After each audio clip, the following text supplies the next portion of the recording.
Hello, welcome to the tutorial for the physics class on how to use your textbook. Okay, well, let's start off by figuring out how in the world to get the textbook. So if we go to the introduction page for physics, this is the very first page you come to when you come to the class. Right here on the page it says required material. It says for this class we'll be using a textbook, and to please click here to download the textbook. Let's go ahead and click on that, and if we do, aha, here is our textbook. It's got 12 different chapters covering 11 weeks. And you can see the table of contents here showing the different chapters. And then over here is what I want to talk about first. So downloading the textbook. You can see right there it says download. You can download a PDF, a Mobi for the Kindle, or an EPUB for iPads or Androids. Any of these are okay to download. They're there available for you to use. When you click on that, it'll just simply ask you what you're downloading it for. Just tell them you're downloading it for a class, and they will send you an email with a link to download it. Alright, so let's talk about how to use the textbook specifically. Now, each one of these chapters is broken down into sections. So I'm just going to click here on this units and problem solving one. You can see it's got kind of a general summary, and then it's got these two sections, so 1.1 and 1.2. That's where we're going to be kind of getting all the learning taking place. That's where all of the meat is. So let's kind of look at how you're going to go about getting to that and going through it. You can just go through it on the regular textbook and just kind of go into your book and then go to the section. Or if you go to the week that you're working on, say week 1, and then this is the introduction page, so we need to go one more page over to get to content. And this is the content page for the week, which talks about all of the stuff we're going to be learning. Now, it's very important that every week, I can't stress this enough, that you take these critical questions right here, you write them down, and you go through the content with the sole purpose of trying to address these questions. These are the things that you should know when you get done with the content section.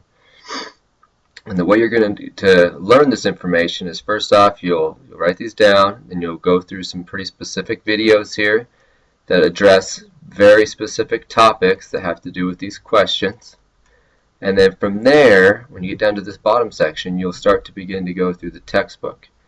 The textbook is pretty much laid out for you section by section already. So right here we see it says Chapter 2, One-Dimensional Motion. You can click on that and it'll bring you to the actual chapter.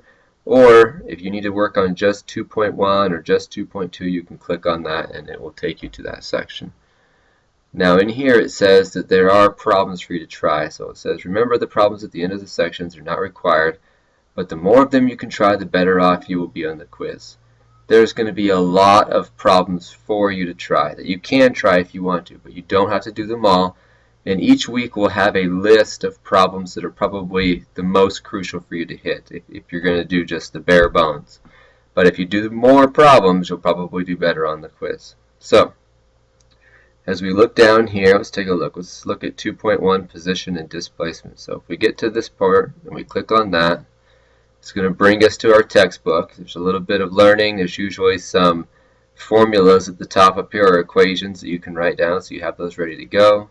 A few example problems. A video description of how to solve problems is probably usually on there. And then down at the bottom, you always have time for practice, is where the actual questions will be. So you can see this section has 4 questions, and then the answers for the questions are right below it, right here.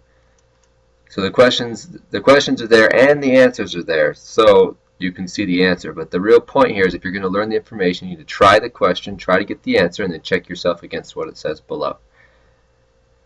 But you'll be going to the textbook every week for several sections. If you finish this section and you want to go to the next one, just scroll to the bottom and click Next, and it will take you to the next page. And then you can try going through here and try some of the practice problems at the bottom of this as well. Now remember, each section will have a list of probably the most important questions to try, so you might want to look at that. And then as a secondary resource, you don't have to do this, but it's probably a good idea, is up across the top it says Read, Exercises, Resources, and Details. If you click on Exercises, you can take a 15-question quiz and you can take it as many times as you want just to kind of gauge your progress. And then there's also usually some resources under here that you can use. So this has got a study guide, flashcards, and some discussion questions.